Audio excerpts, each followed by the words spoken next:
ಓಂ ಶ್ರೀ ಗಣೇಶಾಯ ನಮಃ. ಓಂ ಶ್ರೀ ಗುರುಭ್ಯೋ ನಮಃ. ನಮಃ ಸೂರ್ಯ ಚಂದ್ರ ಮಂಗಳ ಬುಧ ಚ ಗುರು ಶುಕ್ರ ಶನಿಭ್ಯಶ್ಚ ರಾಹವೇ ಕೇತವೇ ನಮಃ. ಪ್ರಿಯಂಗೋ ಕಲಿಕಾ ಶ್ಯಾಮಂ ರೂಪೇಣ ಪ್ರತಿಮಂ ಬುಧಂ ಸೌಮ್ಯಂ ಸೌಮ್ಯಗುಣೋಪೇತಂ ತಂ ಬುಧಂ ಪ್ರಣಮಾಮ್ಯಹಂ. ನಮಸ್ತೆ. ಆಸ್ಟ್ರೋ ಆಚಾರ್ಯ ಗುರೂಜಿ ವಾಹಿನಿಗೆ ತಮಗೆಲ್ಲರಿಗೂ ಆದರದ ಸ್ವಾಗತ.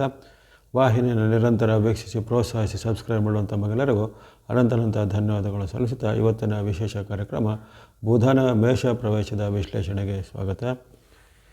ಇದೇ ಏಪ್ರಿಲ್ 30ರಂದು ಬೆಳಿಗ್ಗೆ ಸುಮಾರು 6:38 ಅಲ್ಲಿ ಬುಧನ ರಾಶಿ ಪರಿವರ್ತನೆ ಆಗಲಿದೆ. ಏಪ್ರಿಲ್ 30 ಗುರುವಾರದಂದು ಬುಧನು ಮೀನದಿಂದ ಮೇಷಕ್ಕೆ ಪ್ರವೇಶ ಮಾಡಲಿದ್ದಾನೆ.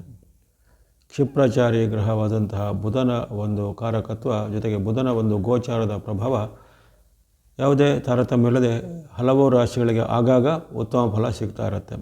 ಶುಭ ಗ್ರಹಗಳ ಪಟ್ಟಿಯಲ್ಲಿರತಕ್ಕಂತಹ ಬುಧನು ತನ್ನ ಒಂದು ಗೋಚಾರದಲ್ಲಿ 6 ರಾಶಿಗಳಿಗೆ ಉತ್ತಮ ಫಲವನ್ನು ಕೊಡುವಂಥ ಒಂದು ಸಾಧ್ಯತೆ ಚೆನ್ನಾಗಿರುತ್ತೆ. ಉಳಿದ 3 ರಾಶಿಗಳಿಗೆ ಮಿಶ್ರ ಫಲ ಮತ್ತು ಕೊನೆಯ 3 ರಾಶಿಗಳಿಗೆ ಸ್ವಲ್ಪ ಸಂಕಷ್ಟ ಫಲ ಬುಧನಿಂದ ವ್ಯಕ್ತವಾಗುತ್ತೆ. ಹಾಗಾಗಿ ಈ ಬುಧನ ಗೋಚಾರ ತನ್ನದೇ ಆದ ಮಹತ್ವವನ್ನು ಹೊಂದಿರುತ್ತೆ. ಬುಧನು ನಮ್ಮ ಬುದ್ಧಿಶಕ್ತಿಗೆ, ಬುಧನು ನಮ್ಮ ಮಾತಿಗೆ ಅಂದರೆ ವಾಣಿ ಮನುಷ್ಯನಿಗೆ ಒಂದು ಶ್ರೇಷ್ಠವಾದ ವರದಾನ ಮಾತು ಅನ್ನೋದು. ಇತರ ಒಂದು ಪಶು ಪಕ್ಷಿಗಳಿಗೆ ಇಲ್ಲದಂತಹ ಒಂದು ಸೌಲಭ್ಯ ಮಾತು ಅಥವಾ ವಾಣಿ ಅದು ಬುಧನಿಂದ ನಿಯಂತ್ರಿಸಲ್ಪಡುವಂಥದ್ದು. ಬುಧನು ವಾಕ್ಕಾರಕನು ಹೌದು. ಬುಧನು ಬುದ್ಧಿಶಕ್ತಿಯಿಂದ ಉಪಯೋಗ ಮಾಡುವಂಥ ಹಲವಾರು ಕ್ಷೇತ್ರಗಳಿಗೆ ಕಾರಕನಾಗಿದ್ದಾನೆ. ಉದಾಹರಣೆಗೆ ಲೆಕ್ಕಪತ್ರ, ಉದಾಹರಣೆಗೆ ಚಾರ್ಟೆಡ್ ಅಕೌಂಟೆಂಟು, ಕಾಮರ್ಸು ಅಥವಾ ಬೇರೆ ಬೇರೆ ರೀತಿಯ ಫೈನಾನ್ಸ್ ಇರ್ಬೋದು, ಹಣಕಾಸಿನ ಲೆಕ್ಕಾಚಾರಗಳು ಇವೆಲ್ಲಕ್ಕೂ ಜೊತೆಗೆ ಬೇರೆ ಬೇರೆ ರೀತಿಯ ವ್ಯಾಪಾರ ಉದ್ಯಮಗಳು, ಕೊಡುಕೊಳ್ಳುವಿಕೆ ಅಂತ ಯಾರಿರುತ್ತೆ, ಬೈಯಿಂಗ್ ಆ್ಯಂಡ್ ಸೆಲ್ಲಿಂಗ್ ಅಂತ ಹೇಳ್ತೇವೆ. ಎಲ್ಲಿ ಕೊಡುಕೊಳ್ಳುವಿಕೆ ವ್ಯವಹಾರ ಅನ್ನೋದಿರುತ್ತೆ, ವಾಣಿಜ್ಯ ಅಂತ ಹೇಳ್ತಾರೆ. ಆ ವಾಣಿಜ್ಯಕ್ಕೂ ಬುಧನು ಕಾರಕನಾಗಿರ್ತಾನೆ. ಆತನು ಕತೆ, ಕವನ, ಬರವಣಿಗೆ, ಸಾಹಿತ್ಯ ಮುಂತಾದ ಪ್ರಾಕಾರಗಳ ಅಭಿವೃದ್ಧಿಗೂ ಆತನು ಕಾರಕನಾಗಿದ್ದಾನೆ. ಹಾಸ್ಯ ಪ್ರವೃತ್ತಿಗೂ ಕಾರಕನಾಗಿರ್ತಾನೆ. ಈ ರೀತಿ ಹಲವಾರು ನಮ್ಮ ಜೀವನದ ಹಲವಾರು ಕ್ಷೇತ್ರಗಳಿಗೆ ಕಾರಕತ್ವ. ಜೊತೆಗೆ ಆತನು ವಿಶೇಷವಾಗಿ ಮಿತ್ರ ವರ್ಗವನ್ನು ಅಂದರೆ ನಿಮ್ಮ ಒಂದು ಜಾತಕ ಅನುಸಾರವಾಗಿ ಆ ಬುಧನ ಸ್ಥಾನ ಅನುಸಾರವಾಗಿ ನಿಮ್ಮ ಮಿತ್ರ ವೃಂದ ಅಥವಾ ಮಿತ್ರರಿಂದ ಆಗುವಂತಹ ಲಾಭಗಳು ಇವೆಲ್ಲವೂ ಬುಧನು ಸೂಚ್ಯವಾಗಿ ಗೋಚಾರದಲ್ಲೆಲ್ಲ ಸೂಚನೆ ಮಾಡ್ತಾನೆ. ಹಾಗಾಗಿ ಬುಧನು ವಿಶೇಷವಾಗಿ ಸೌಮ್ಯ ಎಂದು ಇನ್ನೊಂದು ಹೆಸರಿದೆ. ಆತನು ಸೌಮ್ಯವಾದಿಯು, ಸೌಮ್ಯ ಗ್ರಹವೂ ಆಗಿದ್ದಾನೆ. ಆತನು ಮನುಷ್ಯನಲ್ಲಿ ಬುದ್ಧಿಯನ್ನು, ತಾಳ್ಮೆಯನ್ನು, ಜೊತೆಗೆ ಹಾಸ್ಯ ಪ್ರವೃತ್ತಿಯನ್ನು, ಜೀವನದ ಆಸಕ್ತಿಯನ್ನು, ಭಾವನೆಗಳನ್ನು ಸಹ ಆತನು ನಿಯಂತ್ರಣ ಮಾಡುವಂಥ ಶಕ್ತಿ ಉಳ್ಳಂತಹ ಗ್ರಹ ಆಗಿರುತ್ತೆ. ಹಾಗಾಗಿ ನಮ್ಮ ಮನುಷ್ಯ ಜೀವನದ ಮೇಲೆ ಗಾಢವಾದ ಪ್ರಭಾವ ಬುಧನಿಂದಲೂ ಆಗತ್ತೆ. ಆತನು ಉತ್ತಮವಾದ ಗೋಚಾರದಲ್ಲಿದ್ದಾಗ ಉತ್ತಮ ಫಲವನ್ನು, ಮಿಶ್ರವಾದ ಸ್ಥಾನದಲ್ಲಿದ್ದಾಗ ಮಿಶ್ರ ಫಲವನ್ನು, ಜೊತೆಗೆ ಕೆಲವೊಂದು ಬಾರಿ ಸಂಕಷ್ಟ ಫಲ ಸಹ ಬುಧನಿಂದ ವ್ಯಕ್ತ ಆಗುವಂಥದ್ದಿರುತ್ತೆ. ಈ ಬಾರಿ ಆತನು ಮೇಷದಲ್ಲಿ ತನ್ನ ರವಿಯ ಒಂದು ಸಾಮೀಪ್ಯವನ್ನು ಯುತಿಯನ್ನು ಪಡೆಯುವಂಥದ್ದು ಯೋಗ. ಅದಕ್ಕೆ ಬುಧಾದಿತ್ಯ ಯೋಗ ಅಂತ ಹೇಳ್ತಾರೆ. ಬುಧಾದಿತ್ಯ ಯೋಗ ಹಲವಾರು ಬಾರಿ ನಿರ್ಮಾಣ ಆಗುತ್ತೆ. ಆದರೆ ಈ ಬಾರಿಯ ವೈಶಿಷ್ಟ್ಯ ಏನಂದರೆ ಸೂರ್ಯನು ತನ್ನ ಉಚ್ಚ ರಾಶಿಯಲ್ಲಿ ಅಂದರೆ ಮೇಷ ಸೂರ್ಯನ ಉಚ್ಚ ಸ್ಥಾನ, ಉಚ್ಚ ಸೂರ್ಯನಿಗೆ ಬುಧನ ಯುತಿ ಬಂದಾಗ ಅತ್ಯುತ್ತಮ ಫಲ ಎಂದು ಉಲ್ಲೇಖಿಸಲ್ಪಟ್ಟಿದೆ. ಹಾಗಾಗಿ ಅಲ್ಲಿ ಬುಧನ ಒಂದು ರವಿ ಮತ್ತು ಬುಧರ ಸಂಗಮ, ರವಿ ಮತ್ತು ಬುಧರ ಒಂದು ಯುತಿ, ಉಚ್ಚ ರವಿಯ ಒಂದು ಯುತಿಯ ಕಾರಣವಾಗಿ ಅತ್ಯುಚ್ಚವಾದ ಉತ್ತಮ ಫಲವನ್ನು ಅಲ್ಲಿ ಕೊಡ್ತಾರೆ. ಸೂರ್ಯನಿಗೂ ಬುಧನಿಗೂ ಬಹಳ ಒಂದು ಆಪ್ತ ಮೈತ್ರಿ ಇರುತ್ತೆ. ಸೂರ್ಯನ ಚಲನೆಯನ್ನೇ ಅನುಸರಿಸಿ ಅಲ್ಲಿ ಬುಧನು ಸಹ ಅದೇ ರಾಶಿಗೆ ಬರುವಂಥದ್ದು. ಹಾಗಾಗಿ ಹಲವಾರು ಬಾರಿ ಬುಧಾದಿತ್ಯ ಯೋಗ ನಿರ್ಮಾಣ ಆಗುತ್ತೆ. ಈ ಯೋಗ ನಿರ್ಮಾಣ ಆದಾಗ ಅಲ್ಲಿ ವಿಶೇಷವಾಗಿ ರಾಜಕೀಯವಾದ ಒಂದು ಸ್ಥಿರತೆಗಳು ಬರುವಂಥದ್ದು, ಆಳುವವರಿಂದ ಪ್ರಜೆಗಳಿಗೆ ಉತ್ತಮವಾದ ಸಂದೇಶಗಳು, ಉತ್ತಮವಾದ ವ್ಯವಸ್ಥೆಗಳು ಹೊರಡುವಂಥದ್ದು, ಜೊತೆಗೆ ದೀರ್ಘಕಾಲದ ಕೆಲವೊಂದು ವಿಚಾರಗಳು, ಕ್ಲಿಷ್ಟಕರವಾದ ವಿಚಾರಗಳು, ಸಂಕೀರ್ಣ ವಿಚಾರಗಳು, ಈಗ ಸಮಸ್ಯೆಗಳು ಪರಿಹಾರ ಆಗುವಂಥದ್ದು, ಜೊತೆಗೆ ಸರ್ಕಾರ ಮೂಲ, ಕೋರ್ಟ್ ಕಚೇರಿ ಮೂಲದಿಂದ ಕೆಲವೊಂದು ಉತ್ತಮ ಸಂದೇಶಗಳು, ಉತ್ತಮವಾದ ಆಜ್ಞೆಗಳು, ಆರ್ಡರ್ಗಳೆಲ್ಲ ಪಾಸಾಗಿ ಜನರಿಗೆ ಅದರಿಂದ ಉತ್ತಮ ಆಗುವಂಥದ್ದು. ಅದೇ ರೀತಿ ಮಳೆ, ಬೆಳೆ ಇತ್ಯಾದಿಗಳು ಸುಭಿಕ್ಷ ಆಗುವಂಥದ್ದು. ಬುಧಾದಿತ್ಯ ಯೋಗ ನಿರ್ಮಾಣವಾದ ಕಾಲದಲ್ಲಿ ಮಳೆ, ಬೆಳೆ, ಸುಖ, ಶಾಂತಿ, ನೆಮ್ಮದಿ ಇವುಗಳು ಸುಸ್ಥಿರವಾಗಿ ಇರುವಂಥದ್ದೆಲ್ಲ ಆಗುತ್ತೆ. ವ್ಯಾಪಾರ, ಉದ್ಯಮ, ಕೃಷಿ ಚಟುವಟಿಕೆಗಳು ಸಹ ಗರಿಗೆದರ್ತವೆ. ಅದೇ ರೀತಿ ಸಾಂಸ್ಕೃತಿಕ, ಸಾಹಿತ್ಯ, ಕಾವ್ಯ, ಕಲೆ, ಕವನ ಮುಂತಾದ ಕ್ಷೇತ್ರಗಳಿಗೂ ಸಹ ಬುಧಾದಿತ್ಯ ಯೋಗದ ಈ ಕಾಲದಲ್ಲಿ ಉತ್ತಮ ಫಲ. ಈ ಬಾರಿ ಏಪ್ರಿಲ್ 30ರಿಂದ ಮೇ 14ರವರೆಗೂ ಬುಧನು ಸುಮಾರು 15 ದಿನಗಳವರೆಗೂ ಮೇಷರಾಶಿಯಲ್ಲಿರ್ತಾನೆ. ಇದೇ ಸಮಯದಲ್ಲಿ ಸೂರ್ಯ ಭಗವಂತರು ಸಹ ಮೇಷದಲ್ಲೇ ಇರುವ ಕಾರಣ ಅಪರೂಪದ ಬುಧಾದಿತ್ಯ ಯೋಗದ ಪ್ರಭಾವ ಈ 15 ದಿನಗಳಲ್ಲಿ ಅವಧಿ ಕಡಿಮೆ ಇರ್ಬೋದು, ಆದರೆ 15 ದಿನಗಳಲ್ಲಿ ಭಾಳಷ್ಟು ಸುಧಾರಣೆಗಳು, ಉತ್ತಮ ಫಲಗಳು ಆಗ್ಬೋದಾಗಿದೆ. ವರ್ಷಾನುಗಟ್ಟಲೆ ಆಗದಿದ್ದಂತಹ ಒಂದು ಅಥವಾ ವರ್ಷಾನುಗಟ್ಟಲೆ ಬಿದ್ದಂತಹ ಒಂದು ತೀರ್ಪು ಈ ಒಂದು ಅವಧಿಯಲ್ಲಿ ಹೊರಕ್ಕೆ ಬಂದು ಅದರಿಂದ ಹಲವಾರು ಸುಧಾರಣೆಗಳು, ಹಲವಾರು ಜನರಿಗೆ ಉತ್ತಮ ಫಲಗಳು ಆಗ್ಬೋದು, ಆಗಬಾರ್ದು ಅಂತ ಏನಿಲ್ಲ. ಹಾಗಾಗಿ ಅವಧಿ ಕಡಿಮೆ ಎಂದು ನಾವು ಅಷ್ಟೇನು ಅದನ್ನು ನಗಣ್ಯ ಮಾಡಬೇಕಾಗಿಲ್ಲ. ಈ ಒಂದು 15 ದಿನಗಳ ಅವಧಿಯಲ್ಲಿ ಹಲವಾರು ಉತ್ತಮ ಫಲಗಳು ಜನರಿಗೂ ಮತ್ತು ಸಮಾಜಕ್ಕೂ ಧರ್ಮಕ್ಕೂ ಎಲ್ಲ ಆಗುವಂಥದ್ದು ಉತ್ತಮ ರವಿ ಮತ್ತು ಬುಧರ ಅನುಗ್ರಹದಿಂದ ಆಗಲಿದೆ. ಇನ್ನು ಈ ಬುಧಾದಿತ್ಯ ಯೋಗದ ವಿಚಾರ ಗಮನಿಸಿದಾಯಿತು. ಇನ್ನು ರಾಶಿಗಳ ಮೇಲೆ ಬುಧನ ಈ ಗೋಚಾರ ಹೇಗೆ ಇದೆ ಅನ್ನೋ ನೋಡೋಣ. ಮೊದಲು ಮೇಷರಾಶಿ. ಮೇಷರಾಶಿಗೆ ನಿಮ್ಮ ಜನ್ಮದಲ್ಲಿ ಆಗುವಂಥ ಬುಧನ ಪರಿವರ್ತನೆ, ಜನ್ಮದಲ್ಲಿ ಇದ್ದಂತಹ ಬುಧ ಹಾಗೂ ರವಿ ಇವರು ಯಾರೋ ಉತ್ತಮ ಫಲವನ್ನು ಕೊಡುವಂಥದ್ದಿಲ್ಲ ಅಥವಾ ವಿರುದ್ಧವಾದ ಫಲವನ್ನು ಕೊಡ್ತಾರೆ ಅನ್ನೋದು ಒಂದು ಸ್ಥಿತಾಂತರವಾಗಿರುವಂಥದ್ದು. ಹಾಗಾಗಿ ಈ ಮೇಷರಾಶಿಗೆ ಈ ಒಂದು 15 ದಿನಗಳ ಅವಧಿಯಲ್ಲಿ ಅಷ್ಟೇನೂ ಉತ್ತಮವಾದ ಫಲಗಳ ನಿರೀಕ್ಷೆ ಇರುವುದಿಲ್ಲ. ಆರೋಗ್ಯದ ಮೇಲೆ ಅಡ್ಡ ಪರಿಣಾಮ ಬೀರ್ಬೋದು, ಆರ್ಥಿಕತೆ ಅಂದರೆ ಹಣಕಾಸಿನ ಮೇಲೆ ಅಡ್ಡ ಪರಿಣಾಮ ಬೀರ್ಬೋದು, ವೈಯಕ್ತಿಕ ಅಂದರೆ ನಿಮ್ಮ ಜೀವನದ ಮೇಲೆ ಸಹ ಪರಿಣಾಮ ಬೀರ್ಬೋದು. ಹಾಗಾಗಿ ತನುಮನ ಧನದ ಮೇಲೆ ಸ್ವಲ್ಪ ಅಡ್ಡ ಪರಿಣಾಮ ಈ ಅವಧಿಯಲ್ಲಿ ನಿಮಗೆ ವ್ಯಕ್ತ ಆಗ್ಬೋದು. ಜನ್ಮದ ರವಿ ನಿಮಗೆ ಆಗಲೇ ಅದರಿಂದ ನಿಮಗೆ ತೊಂದರೆಗಳು ಅನುಭವಿಸುವಂಥ ನಿಮಗೆ ಈಗ ಬುಧನು ಸಹ ಜನ್ಮರಾಶಿಗೆ ಬಂದಾಗ ಇದ್ದಂಥ ಸಮಸ್ಯೆಗಳು ಮತ್ತು ಬೆಂಕಿಗೆ ತುಪ್ಪ ಸೇರಿದಂತೆ ಹೆಚ್ಚಳ ಆಗ್ಬೋದು. ಇದಕ್ಕೆ ಯಾವ ಸಮಸ್ಯೆಯನ್ನು ಬಿಡಿಸಲಿಕ್ಕೆ ಹೋಗಿ ಅದರಿಂದ ಸಫಲ ಆಗುತ್ತೆ ಅನ್ನೋಷ್ಟೊತ್ತಿಗೆ ಇನ್ನೊಂದು ಸಮಸ್ಯೆಯಲ್ಲಿ ಉದ್ಭವ ಆಗಿರುವಂಥದ್ದೆಲ್ಲ ಕಂಡುಬರುತ್ತೆ. ವಿಶೇಷವಾಗಿ ಆರೋಗ್ಯದ ಬಗ್ಗೆ ತುಂಬ ಕಾಳಜಿ ಬೇಕು. ಆರೋಗ್ಯ ಸಮಸ್ಯೆ ಉಳ್ಳವರಿಗೆ ಮತ್ತೊಮ್ಮೆ ಆರೋಗ್ಯದ ತಪಾಸಣೆ ಚೆನ್ನಾಗಿ ಮಾಡೋದಾಗಲಿ ಅಥವಾ ಉಷ್ಣತೆಯಿಂದ, ಆಹಾರ ದೋಷದಿಂದ, ನೀರಿನಿಂದ ಆಗುವಂಥ ಕೆಲವು ಸಾಂಕ್ರಾಮಿಕ ಆದಿಗಳು ನಿಮಗೆ ಕಾಡ್ಬೋದು. ಇನ್ನಿತರ BP, ಶುಗರು, ಹಾರ್ಟ್ ಪ್ರಾಬ್ಲಮ್ ಇದ್ದಂಥವ್ರು ಸಕಾಲದಲ್ಲಿ ತಪಾಸಣೆ, ಚಿಕಿತ್ಸೆಯನ್ನು ಸರಿಯಾಗಿ ಮಾಡ್ಕೋಬೇಕಾಗತ್ತೆ. ಕೆಲವೊಬ್ಬರಿಗೆ ಆಸ್ಪತ್ರೆ ಖರ್ಚು ಅಥವಾ ಶಸ್ತ್ರಚಿಕಿತ್ಸೆ, ಆಪರೇಷನ್ ಅಂಥ ಖರ್ಚುಗಳೆಲ್ಲ ಬರ್ಬೋದು. ಇನ್ನು ಮನೆಯಲ್ಲಿ ವಾಗ್ವಾದ ಕಲಹ ಹೆಚ್ಚಳಾಗುತ್ತೆ. ವಿಶೇಷವಾಗಿ ಪತಿ ಪತ್ನಿಯರ ಜೊತೆಗೆ ಅಥವಾ ತಂದೆ ಮಕ್ಕಳ, ತಾಯಿ ಮಕ್ಕಳ ಒಂದು ವಾಗ್ವಾದ ಕಲಹಗಳಾಗುತ್ತೆ, ಭಿನ್ನಾಭಿಪ್ರಾಯಗಳು ಹೆಚ್ಚಳಾಗುತ್ತೆ.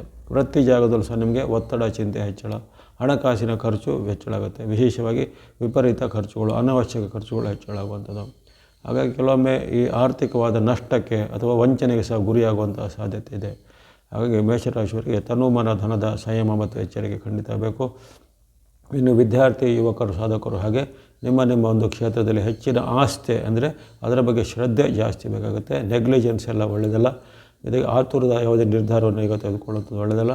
ಉದ್ಯೋಗ ತ್ಯಾಗ ಮಾಡುವಂಥದ್ದು, ಹೊಸ ಉದ್ಯೋಗಕ್ಕೆ ಕೈ ಹಾಕುವಂಥದ್ದು ಅಥವಾ ಇದ್ದದ್ದನ್ನು ಬಿಟ್ಟು ಬೇರೆದಕ್ಕೆ ಜಂಪ್ ಮಾಡೋದು, ಅವೆಲ್ಲ ಈಗ ಯಾವುದೇ ರೀತಿಯ ರಿಸ್ಕ್ ತೆಗೆದುಕೊಳ್ಳೋದಂತ ಅದು ರಿಸ್ಕ್ ತೆಗೆದುಕೊಳ್ಳಿಕ್ಕೆ ಈಗ ಈ ತಿಂಗಳು ನಿಮಗೆ ಅಷ್ಟು ಒಳ್ಳೆಯದಲ್ಲ. ಬುಧನ ಗೋಚಾರದ ಅವಧಿಯಲ್ಲಿ ಸ್ವಲ್ಪ ಎಚ್ಚರಿಕೆ ಬೇಕು. ಕೊನೆಗೆ ಹೇಳ್ತಕ್ಕಂಥ ಬುಧನಿಗೆ ಸಂಬಂಧಿತ ದೇವತಾ ಶ್ಲೋಕ ಪ್ರಾರ್ಥನೆ ನೀವು ಮಾಡಬೇಕಾಗತ್ತೆ ಮೇಷದವರು. ಇನ್ನು ವೃಷಭ ರಾಶಿಗೆ ನಿಮ್ಮ ರಾಶಿಯಿಂದ ನಷ್ಟ ಅಥವಾ ವ್ಯಯ ಸ್ಥಾನದಲ್ಲಿ ಆಗುವಂಥ ಪರಿವರ್ತನೆ, ಮಿಶ್ರ ಫಲಗಳ ಸೂಚನೆ ಇರುತ್ತೆ. ಆಗಲೇ ರವಿಯು ನಿಮಗೆ ನಷ್ಟದಲ್ಲಿರುವ ಕಾರಣ ಅಲ್ಲಿಂದ ನಿಮಗೆ ಆಹಾರ ದೋಷದಿಂದ ಆಗುವಂಥ ಅನಾರೋಗ್ಯ, ವ್ಯಾಪಾರ ಉದ್ಯಮದಲ್ಲಿ ಹಿನ್ನಡೆ, ಹಣಕಾಸಿನ ಖರ್ಚು ವಿಪರೀತ ಆಗುವಂಥದ್ದು, ಅನಿರೀಕ್ಷಿತ ಖರ್ಚುಗಳು ಬರುವಂಥದ್ದು, ಕೂಡಿಟ್ಟ ಅಥವಾ ಸೇವಿಂಗ್ ಮಾಡಿಟ್ಟ ಹಣವನ್ನು ಬೇರೆ ಉದ್ದೇಶಕ್ಕೆ ಖರ್ಚು ಮಾಡುವಂಥ ಅಥವಾ ಅದಕ್ಕಾಗಿ ಡ್ರಾ ಮಾಡುವಂಥ ಪ್ರಮೇಯಗಳು ಉದ್ಭವ ಆಗುವಂಥದ್ದು, ವ್ಯಾಪಾರ ಉದ್ಯಮ ಸ್ವಲ್ಪ ಡಲ್ ಹೊಡೆಯುವಂಥದ್ದು, ಬರಬೇಕಾದ ಹಣ ಅಥವಾ ಬರಬೇಕಾದ ಯಾವುದೇ ಮೊತ್ತಗಳು ಅದು ಪೋಸ್ಟ್ಮನ್ ಅಥವಾ ವಿಳಂಬ ಆಗುವಂಥದ್ದೆಲ್ಲ ಆಗುತ್ತೆ. ಜೊತೆಗೆ ಮನಸ್ಸಲ್ಲಿ ಚಿಂತೆ, ವಾಗ್ವಾದಗಳು ಹೆಚ್ಚಳಾಗುತ್ತೆ. ಪರಸ್ಪರರಲ್ಲಿ ಏನಾದರೂ ಭಿನ್ನಾಭಿಪ್ರಾಯಗಳು, ಸಂಶಯ, ಅನುಮಾನಗಳು ಮನೆಯ ಸದಸ್ಯರಲ್ಲೋ ಅಥವಾ ನಿಮ್ಮ ಸಹೋದ್ಯೋಗಿಗಳ ಮಧ್ಯೆ ಸಹ ಅಂಥ ಒಂದು ಸಂಶಯದ ಭೂತ ಕಾಡುವಂಥದ್ದು. ಇದಕ್ಕೆ ಯಾವುದೇ ಸರ್ಕಾರ ಕೆಲಸ, ಕೋರ್ಟ್ ಕಚೇರಿ ಕೆಲಸ ಸ್ವಲ್ಪ ನಿಧಾನಗತಿ ಅಥವಾ ವಿಳಂಬ ಸಹ ಆಗ್ಬೋದಾಗಿದೆ. ಹಾಗಾಗಿ ಈ ಒಂದು ಬುಧನ ಗೋಚಾರ ಈ ಬಾರಿ ನಿಮಗೆ ಕಳೆದ ಬಾರಿ ಲಾಭಸ್ಥಾನದಲ್ಲಿ ಬುಧ ಉತ್ತಮ ಫಲ ಕೊಟ್ಟಿದ್ದ, ಆದರೆ ಈ ಬಾರಿಯ ಗೋಚಾರ ಇದು ತಾತ್ಕಾಲಿಕ 15 ದಿನಗಳ ಅವಧಿ ಇರುತ್ತೆ. ಹಾಗಾಗಿ ಅಲ್ಲಿ ಸ್ವಲ್ಪ ನೀವು ಎಚ್ಚರದಿಂದ ಇರಬೇಕು. ಹಾಗೆ ಕೊನೆಗೆ ಹೇಳ್ತಕ್ಕಂಥ ಬುಧನಿಗೆ ಸಂಬಂಧಿತ ಶ್ಲೋಕ ಪ್ರಾರ್ಥನೆ, ದೇವತಾ ಪ್ರಾರ್ಥನೆ ಮಾಡಬೇಕಾಗತ್ತೆ ವೃಷಭದವರು. ಇನ್ನು ಮಿಥುನ ರಾಶಿಗೆ ಈ ಬಾರಿ ಅದ್ಭುತವಾದ ಫಲ ಬುಧನಿಂದ ಸಿಗ್ತಾಯಿದೆ. ನಿಮ್ಮ ರಾಶ್ಯಾಧಿಪತಿಯೇ ಆದಂತಹ ಬುಧನು ಬುಧಾದಿತ್ಯ ಯೋಗದ ಸಂಪೂರ್ಣ ಫಲ ನಿಮಗೆ ಈ ಬಾರಿ ಕೊಳ್ಳಿದ್ದಾನೆ. 15 ದಿನಗಳ ಅವಧಿಯಲ್ಲಿ ಲಾಭ, ಸುಖ, ಜಯ ಇದೆ. ವ್ಯಾಪಾರ, ವೃತ್ತಿ, ಉದ್ಯಮ ಎಲ್ಲ ಅಭಿವೃದ್ಧಿ ಆಗುತ್ತೆ. ಶುಭ ಕಾರ್ಯಗಳು ಫಿಕ್ಸ್ ಆಗುವಂಥದ್ದು, ಮದುವೆ ಫಿಕ್ಸ್ ಆಗುವಂಥದ್ದು, ಮನೆ, ಭೂಮಿ ಕೊಳ್ಳುವಂಥದ್ದು, ವಾಹನ ಕೊಳ್ಳುವಂಥ ಅವಕಾಶ, ವಿದ್ಯಾರ್ಥಿ, ಯುವಕರಿಗೆ, ಸಾಧಕರಿಗೆ ಅಪೇಕ್ಷೆ ಪಟ್ಟಂಥ ಸೀಟು, ಸ್ಥಾನಮಾನಗಳು ಸಿಗುವಂಥದ್ದು, ಅಂಕಗಳು ಸಿಗುವಂಥದ್ದು. ಜೊತೆಗೆ ಗೃಹಿಣಿಯರು, ಮಹಿಳೆಯರಿಗೆ ಸಹ ಮನೆಯಲ್ಲಿ ನೆಮ್ಮದಿ ವಾತಾವರಣ, ಶುಭ ಸಮಾರಂಭಗಳು ಪಾಲ್ಗೊಳ್ಳುವಿಕೆ, ಕೆಲವರಿಗೆ ಯಾತ್ರೆ, ಪ್ರವಾಸ ಅಥವಾ ವಿದೇಶ ಯಾತ್ರೆಯಂತಹ ಒಂದು ಅವಕಾಶಗಳು ಒದಗಿ ಬರಲಿವೆ. ಹಾಗಾಗಿ ಎಲ್ಲ ವರ್ಗದ ಮಿಥುನ ರಾಶಿಯವರಿಗೆ ಅದ್ಭುತವಾದ ಫಲ ನಿಮ್ಮ ರಾಶ್ಯಾಧಿಪತಿ ಆದಂಥ ಬುಧನು ಈ ಬಾರಿ 15 ದಿನಗಳ ಅವಧಿಯಲ್ಲಿ ನಿಮಗೆ ಕೊಡಲಿದ್ದಾನೆ. ಇದನ್ನು ಸದುಪಯೋಗ ಪಡಿಸಿಕೊಳ್ಳುವಂಥದ್ದು. ಆಸಕ್ತಿ ಇದ್ದರೆ ಕೊನೆಗೆ ಹೇಳ್ತಕ್ಕಂಥ ಬುಧನಿಗೆ ಸಂಬಂಧಿತ ಶ್ಲೋಕ ದೇವತಾ ಪ್ರಾರ್ಥನೆ ಹೇಳ್ಕೊಬೋದು. ಇನ್ನು ಕಟಕ ಅಥವಾ ಕರ್ಕಾಟಕ ರಾಶಿಗೆ ಈ ಬಾರಿ ಕರ್ಮ ಫಲಸ್ಥಾನದಲ್ಲಿ ಆಗುವಂಥ ಬುಧನ ಫಲ ಅದ್ಭುತವಾಗಿರುತ್ತೆ. ಆಗಲೇ ನಿಮಗೆ ಕರ್ಮಸ್ಥಾನಸ್ಥರಂಥ ರವಿ ಅಥವಾ ಸೂರ್ಯ ಭಗವಂತರು ಆಶೀರ್ವಾದ ಮಾಡ್ತಾ ಇದ್ದಾರೆ. ಈಗ ಅದಕ್ಕೆ ಸೇರ್ಪಡೆಯಾಗಿ ಬುಧನಿಂದಲೂ ನಿಮಗೆ ವಿಶೇಷವಾದ ಕರ್ಮಸ್ಥಾನದ ಆಶೀರ್ವಾದ ಸಿಗುತ್ತೆ. ವೃತ್ತಿ, ವ್ಯಾಪಾರ, ಉದ್ಯೋಗ, ಶಿಕ್ಷಣ ಎಲ್ಲ ಬಹಳ ಚೆನ್ನಾಗಿ ನಡೆಯುವಂಥದ್ದು. ಆದಾಯ, ಹಣಕಾಸು ಎಲ್ಲ ಚೆನ್ನಾಗಿರುತ್ತೆ. ಮನಃಶಾಂತಿ ಅಥವಾ ಮನಸ್ಥಿತಿಕ ಸ್ಥಿತಿ ಸಹ ಬಹಳ ಸುವ್ಯವಸ್ಥಿತವಾಗಿರುತ್ತೆ. ಇನ್ನು ಮಹಿಳೆಯರು, ಗೃಹಿಣಿಯರಿಗೆ ಸಹ ಮನೆಯಲ್ಲಿ ನೆಮ್ಮದಿ ವಾತಾವರಣ. ದೀರ್ಘಕಾಲದ ನಿರೀಕ್ಷಿತ ಮತ್ತು ಅನಿರೀಕ್ಷಿತ ಶುಭ ಫಲಗಳು ಅಂದರೆ ಮದುವೆ ಮುಂಜಿ ಫಿಕ್ಸ್ ಆಗುವಂಥದ್ದು, ಸಂತಾನ ಫಲಗಳು ಆಗುವಂಥದ್ದು, ಅಥವಾ ಯಾವುದೇ ಯಂತ್ರ, ವಾಹನ, ಮನೆ, ಭೂಮಿ ಕೊಳ್ಳುವಂಥ ಒಂದು ಚಾಲನೆಗಳು ಸಿಗುವಂಥದ್ದು. ಜೊತೆಗೆ ಬಹಳ ಕಾಲದಿಂದ ಭೇಟಿಯಾಗದಂಥ ಆಪ್ತರನ್ನು, ಮಿತ್ರರನ್ನು, ಬಂಧುಗಳನ್ನು ಭೇಟಿಯಾಗುವಂಥ ಸುವರ್ಣಾವಕಾಶ. ಶುಭ ಸಮಾರಂಭಗಳಲ್ಲಿ, ಸಂತೋಷ ಕೂಟಗಳಲ್ಲಿ ಪಾಲ್ಗೊಳ್ಳುವಂಥ ಅವಕಾಶ. ಹಾಗಾಗಿ ಕಟಕ ರಾಶಿಗೆ ಅದ್ಭುತವಾದ ಉತ್ತಮ ಫಲವನ್ನು ಬುಧಾದಿತ್ಯ ಯೋಗದ ಕಾಲದಲ್ಲಿ ಬುಧನು ಈಗ 15 ದಿನಗಳಲ್ಲಿ ನೀಡಲಿದ್ದಾನೆ. ಇದನ್ನು ಚೆನ್ನಾಗಿ ಸದುಪಯೋಗಪಡಿಸಿಕೊಳ್ಳಿ. ವಿದ್ಯಾರ್ಥಿ, ಯುವಕರು, ಸಾಧಕರಿಗೂ ಸಹ ಅದ್ಭುತವಾದ ಫಲ ಈಗ ಸಿಗಲಿದೆ. ಆಸಕ್ತಿ ಉಳ್ಳಂಥವರು ಕೊನೆಗೆ ಹೇಳ್ತಕ್ಕಂಥ ಬುಧನಿಗೆ ಸಂಬಂಧಿಸಿದ ಶ್ಲೋಕ ದೇವತಾ ಪ್ರಾರ್ಥನೆ ಮಾಡ್ಬೋದು. ಸಿಂಹರಾಶಿಗೆ ನವಮದಲ್ಲಿ ಆಗುವಂಥ ಪರಿವರ್ತನೆ ವಿರುದ್ಧವಾದ ಫಲವನ್ನು ಕೊಡ್ಬೋದಾಗಿದೆ. 9ನೇ ಮನೆಯಲ್ಲಿ ಅಥವಾ ಭಾಗ್ಯಸ್ಥಾನದಲ್ಲಿ ಬುಧನು ವಿರುದ್ಧವಾದ ಫಲವನ್ನು ಕೊಡಬಲ್ಲನಾಗಿದ್ದಾನೆ. ಆರೋಗ್ಯ ಸಮಸ್ಯೆ ಬರುವಂಥದ್ದು, ಮಾತಿನ ಚಕಮಕಿ ಉಂಟಾಗುವಂಥದ್ದು, ಜೊತೆಗೆ ಇದ್ದಕ್ಕಿದ್ದಂತೆ ಯಾವುದೇ ನಿಮ್ಮ ಮೇಲೆ ಆರೋಪ, ಆಪಾದನೆಗಳು ಬರುವಂಥದ್ದು. ಇಷ್ಟು ದಿನ ನಿಮಗೆ ಚೆನ್ನಾಗಿದ್ದಂಥ ಮಿತ್ರರು, ಬಂಧುಗಳು ನಿಮ್ಮಿಂದ ದೂರಾಗಿ ನಿಮ್ಮ ವಿರುದ್ಧ ಆರೋಪ, ಆಪಾದನೆಗಳು ಮಾಡೋದು ಅಥವಾ ನಿಮ್ಮನ್ನು ಆರೋಪಿ ಸ್ಥಾನದಲ್ಲಿ ನಿಲ್ಲಿಸುವಂತಹ ಘಟನೆಗಳು ಆಗುವಂಥದ್ದು. ಯಾವುದೇ ಕೆಲಸಕ್ಕೆ ಕೈ ಹಾಕಿದರೆ ಅಲ್ಲಿ ವಿಳಂಬ, ವಿಘ್ನಗಳು ಬರ್ಬೋದು. ಸರ್ಕಾರಿ ಕೆಲಸ, ಕೋರ್ಟು ಕಚೇರಿ ಕೆಲಸದಲ್ಲಿ ಅದು ವಿಘ್ನ, ವಿಳಂಬ, ಅಡೆತಡೆಯಾಗಿ ನಿಮ್ಮ ಮೇಲೆ ದಂಡನೆಗಳು ಸಹ ಬರುವಂಥದ್ದೆಲ್ಲ ಇರುತ್ತೆ. ಹಾಗಾಗಿ ಈ ಮೈಯೆಲ್ಲ ಕಣ್ಣಾಗಿರಬೇಕು. ಯಾವುದೇ ಆರೋಪಗಳಿಗೆ ಅಥವಾ ಅಪರಾಧ ಕೃತ್ಯಗಳಿಗೆ ಕೈ ಕೊತ್ತದಲ್ಲ. ಜೊತೆಗೆ ನಿಮ್ಮ ಇಷ್ಟರಲ್ಲಿ, ಮಿತ್ರರಲ್ಲಿ, ಬಂಧುಗಳಲ್ಲಿ ಸ್ವಲ್ಪ ಸಂಯಮವನ್ನು ನೀವು ಕಾಪಾಡಿಕೊಳ್ಬೇಕಾಗತ್ತೆ. ಅದೇ ರೀತಿ ಆರೋಗ್ಯದ ಬಗ್ಗೆ ಗಮನ ಬೇಕು. ಹಣಕಾಸಿನ ಕೆಲಸ ಗಮನ ಬೇಕಾಗುತ್ತೆ. ಸಿಂಹದವರಿಗೆ ಕೊನೆಗೆ ಹೇಳತಕ್ಕಂಥ ಬುಧನಿಗೆ ಸಂಬಂಧಿತ ಶ್ಲೋಕ ಪ್ರಾರ್ಥನೆ ನೀವು ಮಾಡಬೇಕಾಗತ್ತೆ ಈ ಒಂದು ಸಿಂಹರಾಶಿಯವರು. ಇನ್ನು ಕನ್ಯಾ ರಾಶಿಗೆ ಅದ್ಭುತವಾದ ಅಷ್ಟಮದ ಉತ್ತಮ ಫಲ ಬುಧನು ಕೊಡಲಿದ್ದಾನೆ. ನಿಮ್ಮ ರಾಶಿಯಾಧಿಪತಿಯಾದಂಥ ಬುಧ, ಯಾಕಂದರೆ ಆಗಲೇ ಮಿಥುನ ರಾಶಿಗೂ ನಿಮ್ಮ ರಾಶಿಯಾಧಿಪತಿ ಬುಧ, ಕನ್ಯಾ ರಾಶಿಗೂ ಅಧಿಪತಿ ಬುಧನೇ ಆಗಿದ್ದಾರೆ. ಎರಡೂ ರಾಶಿಗಳ ಅಧಿಪತಿ ಹೊಂದಿದಂತಹ ಬುಧನು ಈ ಬಾರಿ ಮಿಥುನಕ್ಕೂ ಕನ್ಯಕ್ಕೂ ಅತ್ಯುತ್ತಮವಾದ ಉತ್ತಮ ಫಲವನ್ನು ಕೊಡಲಿದ್ದಾನೆ. ಬುಧಾದಿತ್ಯ ಯೋಗದ ಪೂರ್ಣ ಪ್ರಮಾಣದ ಫಲ ನಿಮಗೆ ಸಿಗುವಂಥದ್ದು. ಆರೋಗ್ಯ, ಹಣಕಾಸು, ಮನಸ್ಥಿತಿ ಎಲ್ಲ ಚೆನ್ನಾಗಿರುತ್ತೆ. ವಿದ್ಯಾರ್ಥಿ, ಯುವಕರು, ಸಾಧಕರಿಗೆ ಅವಕಾಶಗಳು. ಇನ್ನು ಕೈಗಾರಿಕೆ, ಉದ್ದಿಮೆ ಅಥವಾ ವ್ಯಾಪಾರ ಇತ್ಯಾದಿಗಳು ನಡೆಸುವವರೆಗೂ ಅವಕಾಶಗಳು ಸಿಗುವಂಥದ್ದು. ಫ್ಯಾನ್ಸಿ ಬಟ್ಟೆ, ಬರೆ ಅಥವಾ ಇನ್ನಿತರ ಯಾವುದೇ ರೀತಿ ಶೃಂಗಾರ ಸಾಮಗ್ರಿಗಳು, ಆಭರಣ ಅಥವಾ ಇನ್ನಿತರ ಯಾವುದೇ ಈವೆಂಟ್ ಮ್ಯಾನೇಜ್ಮೆಂಟು, ಮನೋರಂಜನಾ ಕ್ಷೇತ್ರ, ಎಂಟರ್ಟೈನ್ಮೆಂಟ್ ಫೀಲ್ಡು, ಕಲಾವಿದರು ಮುಂತಾದವರಿಗೆ ಅದ್ಭುತವಾದ ಉತ್ತಮ ಫಲ ಬುಧನು ಈ 15 ದಿನಗಳಲ್ಲಿ ಕೊಡಲಿದ್ದಾನೆ. ನಿರೀಕ್ಷಿತ ಮತ್ತು ಅನಿರೀಕ್ಷಿತ ಶುಭ ಫಲಗಳು ಆಗಲಿವೆ. ಸಾರ್ವಜನಿಕ ಜೀವನ ಅಥವಾ ಸೆಲೆಬ್ರಿಟಿ ಅಂತ ಕ್ಷೇತ್ರದಲ್ಲಿರೋರು ಅವರಿಗೂ ಸಹ ಅದ್ಭುತವಾದ ಫಲಗಳು ಸಿಗಲಿವೆ. ದೀರ್ಘಕಾಲದ ನಿಮ್ಮ ಕನಸು ನನಸಾಗುವಂಥದ್ದು. ಪ್ರಸಿದ್ಧಿ, ಪ್ರಶಸ್ತಿ, ಪುರಸ್ಕಾರ ಸಹ ಕೆಲವೊಬ್ಬರಿಗೆ ಸಿಗಲಿದೆ. ಹಾಗಾಗಿ ಅದ್ಭುತವಾದ ಉತ್ತಮ ಫಲವನ್ನು ಎಲ್ಲ ವರ್ಗದ ಕನ್ಯಾ ರಾಶಿಯವರು ಈ 15 ದಿನಗಳು ಅಂದರೆ ಏಪ್ರಿಲ್ 30ರಿಂದ ಮೇ 14ರವರೆಗೆ ಇದನ್ನು ಸದುಪಯೋಗಪಡಿಸಿಕೊಳ್ಳುವಂಥದ್ದು. ಆಸಕ್ತಿ ಉಳ್ಳಂಥವರು ಕೊನೆಗೆ ಹೇಳತಕ್ಕಂತಹ ಬುಧನಿಗೆ ಸಂಬಂಧಿಸಿದ ಶ್ಲೋಕ ಪ್ರಾರ್ಥನೆಗಳು ಹೇಳ್ಬೋದು ಕನ್ಯಾದವರು. ಇನ್ನು ತುಲಾ ರಾಶಿಗೆ ಸಪ್ತಮದಲ್ಲಿ ಆಗುವಂತಹ ಪರಿವರ್ತನೆ ಇದು ವಿರುದ್ಧ ಫಲವನ್ನು ಹೇಳಲ್ಪಟ್ಟಿದೆ. ತುಲಾ ರಾಶಿಗೆ ಬುಧನು ಈ ಬಾರಿ 15 ದಿನಗಳ ವಿರುದ್ಧ ಫಲವನ್ನು ಕೊಡ್ಬೋದಾಗಿದೆ. ಅಲ್ಲಿ ದಾಂಪತ್ಯ ಕಲಹ, ವಾಗ್ವಾದಗಳು ಬರುವಂಥದ್ದು, ಮಿತ್ರರಲ್ಲಿ, ಬಂಧುಗಳಲ್ಲಿ ಕಲಹ, ವ್ಯಾಪಾರ, ಉದ್ಯಮ ಕ್ಷೇತ್ರದಲ್ಲಿ ಹಿನ್ನಡೆ ಆಗುವಂಥದ್ದು, ಆರ್ಥಿಕವಾದ ಚಲಾವಣೆ ಸ್ವಲ್ಪ ನಿಧಾನಗತಿ ಆಗುವಂಥದ್ದು, ಸಹಿ ಒಪ್ಪಂದಗಳು ಎಲ್ಲ ಮುರಿದು ಬೀಳುವಂತಹ ಸಾಧ್ಯತೆ ಇರುತ್ತೆ. ಕೌಟುಂಬಿಕವಾದ ವಿವಾದಗಳು ಹೆಚ್ಚಳಾಗಿ ಮನಸ್ಸಲ್ಲಿ ದುಃಖ, ಆತಂಕ, ಚಿಂತೆಗಳು ಹೆಚ್ಚಳಾಗುತ್ತೆ. ನೀವು ಮಾಡುವಂಥ ಉದ್ಯೋಗ ಅಥವಾ ವೃತ್ತಿ ಕ್ಷೇತ್ರದಲ್ಲಿ ಸಹ ಹಾಗೆ ಅಲ್ಲಿ ವಿರುದ್ಧ ಲಿಂಗದವರಿಂದ ನಿಮಗೆ ಕಿರುಕುಳಗಳು, ತೊಂದರೆಗಳು ಅಥವಾ ಆರೋಪ, ಆಪಾದನೆಗಳು ಬರ್ಬೋದಾಗಿದೆ. ಹಾಗಾಗಿ ಸ್ವಲ್ಪ ಮೈಯೆಲ್ಲ ಕಣ್ಣಾಗಿರಬೇಕು. ನಿಮ್ಮ ಮಾತು, ನಡವಳಿಕೆ, ಬಾಂಧವ್ಯನ ಸರಿ ಇಟ್ಕೋಬೇಕು. ನಿಮ್ಮ ಮೇಲೆ ಯಾವುದೇ ರೀತಿಯ ಆರೋಪ, ಆಪಾದನೆಗಳಾಗಲಿ, ದೂರುಗಳಾಗಲಿ ಬರದಂತೆ ಮುನ್ನೆಚ್ಚರಿಕೆಯನ್ನು ಕ್ರಮಿಸಬೇಕು. ವಿಶೇಷವಾಗಿ ವಿರುದ್ಧ ಲಿಂಗದವರಿಗೆ ಅಂದರೆ ಸ್ತ್ರೀಯರು ಪುರುಷರಿಂದ, ಪುರುಷರಿಗೆ ಸ್ತ್ರೀಯರಿಂದ ಬರ್ಬೋದಾದ ಆಪಾದನೆ, ಆರೋಪಗಳ ಬಗ್ಗೆ ತುಂಬ ಎಚ್ಚರಿಕೆ ವಹಿಸಬೇಕು.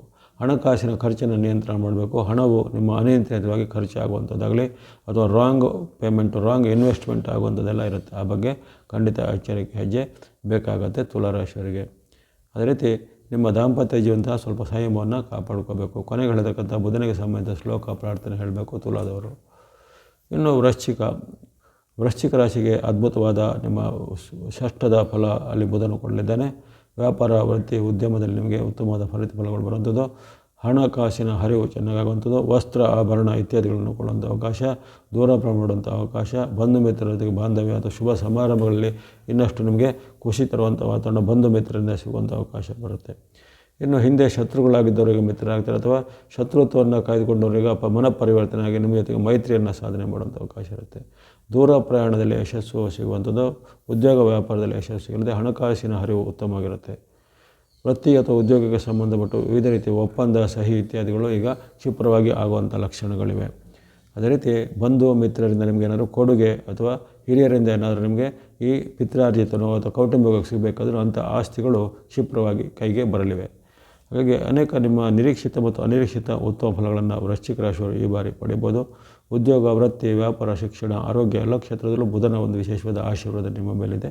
ಇದನ್ನು ಸದುಪಯೋಗಪಡಿಸಿಕೊಳ್ಳಿ. ಆಸಕ್ತಿ ಇದ್ದರೆ ಕೊನೆಗಳಿರ್ತಕ್ಕಂಥ ದೇವತಾ ಶ್ಲೋಕ ಪ್ರಾರ್ಥನೆಗಳನ್ನು ಹೇಳ್ಬೋದು.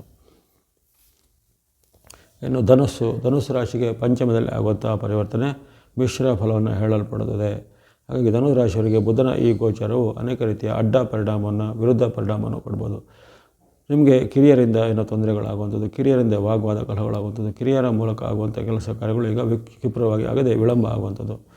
ಹಾಗೆಯೇ ನಿಮ್ಮ ವೃತ್ತಿ, ವ್ಯಾಪಾರ, ಶಿಕ್ಷಣ, ಉದ್ಯೋಗದಲ್ಲಿ ಸಹ ಹಾಗೆ ಸ್ವಲ್ಪ ಹಿನ್ನಡೆಯ ಪರಿಣಾಮ ಆಗುವಂಥದ್ದು. ಹಣಕಾಸಿನ ಬಾಂಧವ್ಯ ಎಲ್ಲ ಕುಸಿದು ಬೀಳುವಂಥದ್ದು. ಪಾರ್ಟ್ನರ್ಶಿಪ್ ಇದ್ದರೆ ಪಾರ್ಟ್ನರ್ಶಿಪ್ಪಿನಲ್ಲಿ ನಿಮಗೆ ಕುಂದು ಕೊರತೆಗಳು ಬಂದು ಅದು ಮುಕ್ತಾಯಗೊಳ್ಳುವಂಥದ್ದು. ವ್ಯಾಪಾರ, ಉದ್ಯಮ, ಶಿಕ್ಷಣ ಕ್ಷೇತ್ರದಲ್ಲಿ ಹಾಜರಿದ್ದಾರೆ ಅವರಿಗೆ ಸ್ವಲ್ಪ ಹಿನ್ನಡೆ ಅಥವಾ ಸ್ಲೋನೆಸ್ಗಳು ಫೀಲಿಂಗ್ ಆಗ್ಬೋದು. ಆ ಬಗ್ಗೆ ಖಂಡಿತ ಎಚ್ಚರಿಕೆಗೆ ಗಮನಿಸಬೇಕು. ಜೊತೆಗೆ ದಾಂಪತ್ಯದಲ್ಲಿ ಸಹ ಕಲಹ, ವಾಗ್ವಾದಗಳು ಬರ್ಬೋದು. ತಂದೆ ಮಕ್ಕಳ ಮಧ್ಯೆನೋ, ಗಂಡ ಹೆಂಡತಿರ ಮಧ್ಯೆನೋ, ಸಹೋದರರ ಮಧ್ಯೆನೋ ವಾಗ್ವಾದ, ಕಲಹ ಹೆಚ್ಚಳ ಆಗುತ್ತೆ. ಆ ಬಗ್ಗೆ ಎಚ್ಚರಿಕೆ ಧನುರಾಶಿ ಇರಬೇಕಾಗುತ್ತೆ. ಕೊನೆಗೆ ಹೇಳತಕ್ಕಂಥ ಬುಧನಿಗೆ ಸಂಬಂಧಿಸಿದ ಶ್ಲೋಕ ಪ್ರಾರ್ಥನೆ ಹೇಳಬೇಕಾಗುತ್ತೆ ಧನುರಾಶಿಯವರು. ಇನ್ನು ಮಕರ ರಾಶಿಗೆ ಅದ್ಭುತವಾದ ಸುಖ ಸ್ಥಾನದಲ್ಲಿ ಲಾಭ, ಸುಖ, ಜಯವನ್ನು ಬುಧನು ಕೊಡಲಿದ್ದಾನೆ. ಬುಧಾದಿತ್ಯ ಯೋಗದ ಅದ್ಭುತವಾದ ಫಲ ನಿಮಗೆ ಈ ಬಾರಿ ಕೊಡುವಂಥ ವಿಚಾರ. ವ್ಯಾಪಾರ, ವೃತ್ತಿ, ಉದ್ಯೋಗ, ಶಿಕ್ಷಣ ಎಲ್ಲ ಚೆನ್ನಾಗುತ್ತೆ. ನಿಮ್ಮ ವೃತ್ತಿ, ವ್ಯಾಪಾರಕ್ಕೆ ಸಂಬಂಧಿಸಿದ ಮಹತ್ವವಾದ ಸಾಧನೆ, ಬದಲಾವಣೆಗಳು ಕಂಡು ಬರುವಂಥದ್ದು. ದೂರ ಪ್ರಯಾಣ ಅಥವಾ ವಿದೇಶ ಪ್ರಯಾಣದ ಅವಕಾಶಗಳು ಒದಗಿ ಬರುವಂಥದ್ದು. ಹಿಂದೆ ಶತ್ರುಗಳಾಗಿದ್ದವರಿಗೆ ದಿಢೀರಾಗಿ ಮಿತ್ರರಾಗುವಂಥದ್ದು. ಬಂಧು ಮಿತ್ರರಿಗೆ ಉತ್ತಮ ಬಾಂಧವ್ಯ ಬೆಳೆಯುವಂಥ ಅವಕಾಶ. ನಿಮ್ಮ ವೃತ್ತಿ, ವ್ಯಾಪಾರ, ಉದ್ಯೋಗದಲ್ಲಿ ಅನೇಕ ರೀತಿಯ ಒಂದು ಬದಲಾವಣೆಗಳನ್ನು ತರಲಿಕ್ಕೆ ಬದಲಾವಣಾ ಪರ್ವದ ಅವಕಾಶಗಳೆಲ್ಲ ಸಿಗಲಿವೆ ಈ ಒಂದು ಅವಧಿಯಲ್ಲಿ ಮಕರ ರಾಶಿಯವರಿಗೆ. ಹಾಗೆಯೇ ವಿದ್ಯಾರ್ಥಿ, ಯುವಕರು, ಸಾಧಕರು ಇದ್ದರೂ ಅವರಿಗೆ ಸಹ ಅದ್ಭುತವಾದ ಉತ್ತಮ ಫಲ ಹೇಳಲ್ಪಡುತ್ತದೆ ಮಕರ ರಾಶಿಯವರಿಗೆ ಈ ಸಂವತ್ಸರದಲ್ಲಿ. ಇದನ್ನು ಸದುಪಯೋಗಪಡಿಸಿಕೊಳ್ಳಿ. ಆಸಕ್ತಿ ಇದ್ದರೆ ಕೊನೆಗೆ ಹೇಳತಕ್ಕಂಥ ಬುಧನಿಗೆ ಸಂಬಂಧಿತವಾದ ಶ್ಲೋಕ ಪ್ರಾರ್ಥನೆ ಸಹ ಹೇಳ್ಬೋದು. ಕುಂಭರಾಶಿಗೆ ಈ ಒಂದು ಚಲನೆ ತೃತೀಯದ ಆಗುವಂಥ ಪರಿವರ್ತನೆ. ನಿಮ್ಮ ರಾಶಿಯಿಂದ ಮೂರನೇ ಮನೆಯಲ್ಲಿ ಆಗುವಂಥ ಪರಿವರ್ತನೆಯ ಕಾರಣ ನಿಮಗೆ ಭಯ, ಆತಂಕ, ಚಿಂತೆ, ಒತ್ತಡಗಳು ಹೆಚ್ಚಳಾಗುತ್ತೆ. ಉದ್ಯಮ, ವ್ಯಾಪಾರ, ಶಿಕ್ಷಣದಲ್ಲಿ ಹಿನ್ನಡೆ ಬರ್ಬೋದು. ಜೊತೆಗೆ ಯುವಕರು, ಸಾಧಕರು, ವಿದ್ಯಾರ್ಥಿಗಳಿದ್ದರೆ ಅವರಿಗೆ ಯಾವುದೇ ರೀತಿಯ ಆತಂಕ, ಚಿಂತೆಗಳು ಅಥವಾ ಯಾವುದೇ ರೀತಿಯ ರಾಜಕೀಯ ಬೆಳವಣಿಗೆಗಳಿಂದ ಸ್ವಲ್ಪ ಇರುಸು ಘಟನೆ ಆಗುತ್ತೆ. ಅದೇ ರೀತಿ ಬಂಧು ಬಾಂಧವರಲ್ಲಿ ಬಾಂಧವ್ಯ ಸ್ವಲ್ಪ ಅವಹೇಳನ ಆಗುವಂಥದ್ದು. ಸಾರ್ವಜನಿಕ ಸಂಬಂಧಗಳು ನಿಮಗೆ ಅವಮಾನ ಅಥವಾ ಅವಹೇಳನ ಆಗುವಂಥ ಘಟನೆಗಳು ಜರುಗಬಹುದಾಗಿದೆ. ಇವೆಲ್ಲವನ್ನು ಗಮನದಲ್ಲಿಟ್ಕೊಳ್ಬೇಕಾಗತ್ತೆ ಈ ಒಂದು ಕುಂಭರಾಶಿಯವರು. ಅದೇ ರೀತಿ ನಿಮ್ಮ ಹಣಕಾಸಿನ ಹರಿವು ಸ್ವಲ್ಪ ನಿಧಾನಗತಿ ಆಗುವ ಕಾರಣ ಹಣಕಾಸಿನ ಬಗ್ಗೆ ಸ್ವಲ್ಪ ಯೋಚನೆ ಗಮನಿಸಬೇಕು. ಇದಕ್ಕೆ ಅಪರಿಚಿತರಲ್ಲಿ ಹೂಡಿಕೆ ಮಾಡೋದಾಗಲಿ, ಯಾವುದೇ ಲಿಂಕು ಇತ್ಯಾದಿಗಳ ಅಪರಿಚಿತವಾದ ಕ್ಲಿಕ್ ಮಾಡದೆ ಅದರಲ್ಲಿ ನೀವು ತೊಡಕಿಗೆ ಸಿಲುಕೊಳ್ಳುವಂಥ ಸಾಧ್ಯತೆ ಇರುತ್ತೆ. ಹಾಗಾಗಿ ಆ ಬಗ್ಗೆ ಸ್ವಲ್ಪ ಎಚ್ಚರ ಗಮನಿಸಬೇಕು. ಅವಮಾನಕರ ಘಟನೆ ಮನೆಯಲ್ಲಿಯೂ, ವ್ಯಕ್ತಿ ಜಾಗದಲ್ಲೂ, ಉದ್ಯೋಗದಲ್ಲೂ ಆಗ್ಬೋದಾಗಿದೆ ಬುಧನ ಈ ಗೋಚಾರ ಕಾಲದಲ್ಲಿ. ಹಾಗಾಗಿ ಕುಂಭರಾಶಿಯವರು ಇವೆಲ್ಲ ಎಚ್ಚರಿಕೆಯನ್ನು ಗಮನಿಸಬೇಕು. ಕೊನೆಗೆ ಹೇಳತಕ್ಕಂಥ ಬುಧನಿಗೆ ಸಂಬಂಧಿಸಿದ ಶ್ಲೋಕ, ದೇವತಾ ಪ್ರಾರ್ಥನೆ ಮಾಡಬೇಕಾಗುತ್ತೆ ಕುಂಭದವರು. ಕೊನೆಯದಾಗಿ ಮೀನರಾಶಿಗೆ ಧನಸ್ಥಾನದಲ್ಲಿ ಅದ್ಭುತವಾದ ಉತ್ತಮ ಫಲವನ್ನು ಬುಧನು ಕೊಡಲಿದ್ದಾನೆ. ಸಾಡೆಸಾತಿಯ ಪೂರ್ಣ ಚಕ್ರದಲ್ಲಿ ಇರುವಂತಹ ಮೀನರಾಶಿಯವರಿಗೆ ಮಧ್ಯೆ ತಾತ್ಕಾಲಿಕವಾದ ಒಂದು ರಿಲೀಫ್ ಅಂದರೆ ಪರಿಹಾರಾರ್ಥವಾಗಿ ಬುಧನು ಈ ಬಾರಿ ಜಯವನ್ನು, ಸುಖವನ್ನು, ಲಾಭವನ್ನು ಕೊಡ್ತಾನೆ. ಮಿತ್ರರು, ಬಂಧುಗಳಲ್ಲಿ ಬಾಂಧವ್ಯ ವೃದ್ಧಿಯಾಗುತ್ತೆ. ಹಣಕಾಸಿನ ಅರಿವು ಚೆನ್ನಾಗುವಂಥದ್ದು. ವ್ಯಾಪಾರ, ಉದ್ಯಮದಲ್ಲಿ ಪ್ರಗತಿ ಆಗುವಂಥದ್ದು. ದೂರ ಪ್ರಯಾಣ ಮಾಡುವಂಥ ಅವಕಾಶ. ಬಂಧು ಮಿತ್ರರ ಜೊತೆಗೆ ಬಾಂಧವ್ಯ ಬೆಸೆಯುವಂಥ ಅವಕಾಶ. ಜೊತೆಗೆ ನಿಮ್ಮ ವೃತ್ತಿ, ವ್ಯಾಪಾರ, ಉದ್ಯೋಗದಲ್ಲಿ ಅನೇಕ ರೀತಿಯ ಹೂಡಿಕೆ ಅಥವಾ ಇನ್ವೆಸ್ಟ್ಮೆಂಟ್ ಮಾಡುವಂಥ ಅವಕಾಶಗಳು ಒದಗಿ ಬರಲಿವೆ. ನಿಮ್ಮ ವೃತ್ತಿಗೆ ಸಂಬಂಧಪಟ್ಟ ಕೆಲವರಿಗೆ ಪ್ರಶಸ್ತಿ, ಪುರಸ್ಕಾರಗಳು ಸಹ ಒದಗಿ ಬರ್ಬೋದು. ವಿದ್ಯಾರ್ಥಿ, ಯುವಕರು, ಸಾಧಕರು ಸಹ ಉತ್ತಮ ಫಲ ಮೀನರಾಶಿಯವರಿಗೆ ಕಂಡುಬರುತ್ತೆ. ದಾಂಪತ್ಯ ಜೀವನ ಸಹ ಭಾಳ ಉತ್ತಮವಾಗಿರುವಂಥ ಅವಕಾಶ ಬುಧನು ಆಶೀರ್ವಾದ ಮಾಡ್ತಾನೆ. ಇವೆಲ್ಲವನ್ನು ಸದುಪಯೋಗ ಪಡಿಸಿಕೊಳ್ಳುವಂಥದ್ದು ಮೀನರಾಶಿಯವರು. ಹಾಗಾಗಿ ಇಲ್ಲಿವರೆಗೆ ಬುಧನ ಗೋಚಾರದ ಫಲ ಏಪ್ರಿಲ್ 30ರಿಂದ ಮೇ 14ರವರೆಗಿನ 15 ದಿನಗಳ ಗೋಚಾರ ಫಲ ವಿಶ್ಲೇಷಣೆ ಮಾಡಿದ್ದೇನೆ. ಇಲ್ಲಿ ಕೆಲವೊಂದು ರಾಶಿಗೆ ಉತ್ತಮ, ಮಧ್ಯಮ ಹಾಗೂ ಮಿಶ್ರ ಫಲಗಳು ವ್ಯಕ್ತವಾಗಿದ್ದರೂ ಮಧ್ಯಮ, ಮಿಶ್ರ ಫಲದವರು ಚಿಂತಿತರಾಗದೆ ಇಲ್ಲಿ ಹೇಳಿದಕ್ಕಂಥ ಸರಳವಾದ ಉಪಾಯಗಳಿಂದ, ಭಕ್ತಿ ಮಾರ್ಗ, ಧರ್ಮಮಾರ್ಗಗಳಿಂದ ನಿಮ್ಮ ದೋಷವನ್ನು ಕಳೆದುಕೊಳ್ಬೋದು. ಗಣೇಶ ಮತ್ತು ನಾರಾಯಣ ಅಂದರೆ ಗಣಪತಿಯ ಯಾವುದೇ ಸ್ವರೂಪವನ್ನು ಭಕ್ತಿ ಮಾಡುವುದು, ಗಣೇಶನ ಆದಿ ಪೂಜೆಯನ್ನು. ಅದೇ ರೀತಿ ನಾರಾಯಣ ಅಥವಾ ವಿಷ್ಣುನ ಯಾವುದೇ ಸ್ವರೂಪದ ಪೂಜೆ ಭಕ್ತಿ ಮಾಡುವುದು. ನಾರಾಯಣ, ವಿಷ್ಣು, ಶ್ರೀಕೃಷ್ಣ, ರಂಗನಾಥ, ವೆಂಕಟೇಶ್ವರ, ಜನಾರ್ದನ, ಸತ್ಯನಾರಾಯಣ ಸ್ವಾಮಿ, ನರಸಿಂಹಸ್ವಾಮಿ ಮುಂತಾದ ವಿಷ್ಣುವಿನ ಹಲವು ರೀತಿಯ ಭಿನ್ನವಾದ ರೂಪಗಳಿರ್ತವೆ. ಆ ವಿಷ್ಣುವನ್ನು ಯಾವುದೇ ರೂಪದಲ್ಲಿ ನೀವು ಪ್ರಾರ್ಥನೆ ಮಾಡೋದಾಗಲಿ, ಭಕ್ತಿ ಮಾಡೋದಾಗಲಿ, ಅಷ್ಟೋತ್ತರ ಶತನಾಮವನ್ನು ಪ್ರಾರ್ಥನೆ ಮಾಡೋದಾಗಲಿ, ಅಥವಾ ಅಂಥ ದೇವಾಲಯಗಳಿಗೆ ಸಂದರ್ಶನ ಮಾಡಿ ಅಲ್ಲಿರತಕ್ಕಂಥ ಯಾವುದೇ ರೀತಿಯ ವಿಶಿಷ್ಟವಾದ ಸೇವೆಗಳನ್ನು ಸಲ್ಲಿಸೋದಾಗಲಿ ಮಾಡಿದರೆ ನಿಮಗೆ ಖಂಡಿತವಾಗಿಯೂ ಆ ಒಂದು ಬುಧನಿಂದ ಆಗುವಂಥ ಅಡ್ಡ ಪರಿಣಾಮ ದೋಷಗಳು ಖಂಡಿತ ನಿವಾರಣೆ ಆಗುತ್ತೆ. ಹಾಗಾಗಿ ಗಣೇಶ ಮತ್ತು ವಿಷ್ಣುವನ್ನು ಭಕ್ತಿ ಮಾಡೋದಾಗಲಿ. ಅದೇ ರೀತಿ ಬುಧನಿಗೆ ಸಂಬಂಧಪಟ್ಟ ಶ್ಲೋಕಗಳಿರ್ತವೆ. ಪ್ರಿಯಂಗು ಕಲಿಕಾ ಶ್ಯಾಮಂ ರೂಪೇಣ ಪ್ರತಿಮಂ ಬುಧಂ ಸೌಮ್ಯಂ ಸೌಮ್ಯ ಗುಣೋಪೇತಂ ತಂ ಬುಧಂ ಪ್ರಣಮಾಮ್ಯಹಂ. ಈ ಪ್ರಿಯಂಗು ಕಲಿಕಾಂ ಶ್ಲೋಕವನ್ನು ನೀವು 5 ಬಾರಿ ಪಠನೆ ಮಾಡ್ಬೋದಾಗಿದೆ. ಅದೇ ರೀತಿ ಪೀಡಾಪರಿಹಾರ ಶ್ಲೋಕವಾಗಿ ಇನ್ನೊಂದಿರುತ್ತೆ. ಉತ್ಪಾತೋ ರೂಪೋ ಜಗತಾಂ ಚಂದ್ರಪುತ್ರೋ ಮಹಾದಿತಿ ಸೂರ್ಯಪ್ರಿಯ ಕರೋ ವಿದ್ವಾನ್ ಪೀಡಾಹರತು ಮೇ ಬುಧಃ. ಪ್ರಿಯಂಗು ಕಲಿಕಾ ಶ್ಯಾಮಂ ರೂಪೇಣ ಪ್ರತಿಮಂ ಬುಧಂ ಸೌಮ್ಯಂ ಸೌಮ್ಯ ಗುಣೋಪೇತಂ ತಂ ಬುಧಂ ಪ್ರಣಮಾಮ್ಯಂ. ಹಾಗೂ ಉತ್ಪಾತೋ ರೂಪೋ ಜಗತಾಂ ಚಂದ್ರಪುತ್ರೋ ಮಹಾದಿತಿ ಸೂರ್ಯಪ್ರಿಯ ಕರೋ ವಿದ್ವಾನ್ ಪೀಡಾಹರತು ಮೇ ಬುಧಃ. ಈ 2 ಶ್ಲೋಕಗಳನ್ನು ನೀವು 5 ಬಾರಿ ರಿಪೀಟ್ ಮಾಡಿ ಪಠನೆ ಮಾಡ್ಬೋದು. ಅಥವಾ ಬುಧನ ಅಷ್ಟೋತ್ತರ ಶತನಾಮ ಅಂತ ಬರುತ್ತೆ, ಅದನ್ನು ಪಠನೆ ಮಾಡ್ಬೋದು. ವಿಷ್ಣುವಿನ ಅಷ್ಟೋತ್ತರ ಶತನಾಮ ಅಂತ ಬರುತ್ತೆ, ಪಠನೆ ಮಾಡ್ಬೋದು. ವಿಷ್ಣು ಸಹಸ್ರನಾಮನ ಪಠನೆ ಮಾಡ್ಬೋದು. ಗಣಪತಿಯ ಶ್ಲೋಕಗಳನ್ನು ಪಠನೆ ಮಾಡ್ಬೋದು. ಈ ರೀತಿ ಗಣೇಶ, ವಿಷ್ಣು ಅಥವಾ ಈ ಬುಧನಿಗೆ ಸಂಬಂಧಪಟ್ಟ ಯಾವುದೇ ಶ್ಲೋಕ ಪ್ರಾರ್ಥನೆಯನ್ನು ಮಾಡೋದು. ಹಾಗೆ ದಾನ ಮಾರ್ಗವಾಗಿ ಬುಧನಿಗೆ ಸಂಬಂಧಿತವಾದ ಹೆಸರು ಕಾಳು, ಮೂಂಗ್ ಅಥವಾ ಗ್ರೀನ್ ಗ್ರಾಮ್ ಅಂತಾರೆ, ಅದನ್ನಾಗಲಿ, ಅಥವಾ ಹೆಸರು ಬೇಳೆ, ಮೂಂಗ್ ದಾಲ್ ಅಂತ ಹೇಳ್ತೀವಿ, ಆ ಹೆಸರು ಕಾಳು ಅಥವಾ ಹೆಸರು ಬೇಳೆಯನ್ನು ಅದರಲ್ಲಿ ದಾನರೂಪವಾಗಿ ಅನ್ನದಾನ ಸಂಸ್ಥೆಗೋ ಇತ್ಯಾದಿ ಆಶ್ರಮಗಳಿಗೋ ಗುರು ಹಿರಿಯರಿಗೋ ದಾನವಾಗಿ ಹೆಸರು ಬೇಳೆಯನ್ನು ಕೊಡುತ್ತದೆ. ಅದೇ ರೀತಿ ಈ ಒಂದು ಹಸಿರು ತರಕಾರಿ, ಹಸಿರು ಬಟ್ಟೆ ಬರೆ, ಹಸಿರು ಸೊಪ್ಪುಗಳು ಇತ್ಯಾದಿಗಳನ್ನು ಸಹ ನೀವು ಅವಶ್ಯಕತೆ ಉಳ್ಳ ಅನ್ನದಾನ ನಡೆಸುವ ಸಂಸ್ಥೆಗಳಿಗೆ ದಾನವಾಗಿ ಕೊಡುವಂಥದ್ದು. ಅದೇ ರೀತಿ ಬುಧನು ತೃತೀಯ ಲಿಂಗಿಗಳ ಕಾರಕತ್ವವನ್ನು ಹೊಂದಿರುವ ಕಾರಣ ಯಾವುದೇ ರೀತಿಯ ಬುಧವಾರದಂದು ತೃತೀಯ ಲಿಂಗಿಗಳಿಗೆ ನಿಮ್ಮಿಂದ ಆಗುವಂಥ ಯಾವುದೇ ರೀತಿಯ ಕಿಂಚಿತ್ ಕಾಣಿಕೆಯನ್ನು ನೀಡುವಂಥದ್ದು. ಅವರ ಜೊತೆಗೆ ಯಾವುದೇ ರೀತಿಯ ವಾಗ್ವಾದ ಕಲಹಗಳಿಗೆ ಅವಕಾಶವಿಲ್ಲದಂತೆ ಅವರನ್ನು ಸಂತೃಪ್ತಿ ಪಡಿಸುವಂಥದ್ದು. ಅದರಿಂದಲೂ ಬುಧನು ಸಂಪ್ರೀತಿ ಆಗ್ತಾನೆ ಈ ಒಂದು ತೃತೀಯ ಲಿಂಗಿಗಳ ಕಾರಕತ್ವದ ಕಾರಣವಾಗಿ. ಇಲ್ಲಿವರೆಗೆ ಈ ಬುಧನ ಮೇಷ ಗೋಚಾರ ಏಪ್ರಿಲ್ 30ರಿಂದ ಮೇ 14ರವರೆಗಿನ 15 ದಿನಗಳವರೆಗೆ ಬುಧನ ಗೋಚಾರದ ಫಲ ವಿಶ್ಲೇಷಣೆ ಮಾಡಿದ್ದೇನೆ. ರಾಶಿಗಳಿಗೆ ಅನುಗುಣವಾದ ಉತ್ತಮ, ಮಧ್ಯಮ, ಅಧಮಾದಿ ಫಲಗಳು ವ್ಯಕ್ತವಾಗಿವೆ. ಅದೇ ರೀತಿ ಭಕ್ತಿ ಮಾರ್ಗವನ್ನು ಸಹ ಅಲ್ಲಿ ಸೂಚನೆ ಮಾಡಿದ್ದೇನೆ. ವಾಹಿನಿನ ತಾವು ನಿರಂತರ ಪ್ರೋತ್ಸಾಹಿಸಿದರೆ ಧನ್ಯವಾದಗಳು. ಮುಂದೆ ನಿಮ್ಮ ಪ್ರೋತ್ಸಾಹ ಸಿಗ್ತಾ ಇರಲಿ. ಸಬ್ಸ್ಕ್ರೈಬ್ ಮಾಡಿದ್ರು ಸಬ್ಸ್ಕ್ರೈಬ್ ಮಾಡಿ ಪ್ರೋತ್ಸಾಹಿಸಿ. ಸರ್ವೇಶಾನಾಂ ಸನ್ಮಂಗಳಾನಿ ಭವಂತು.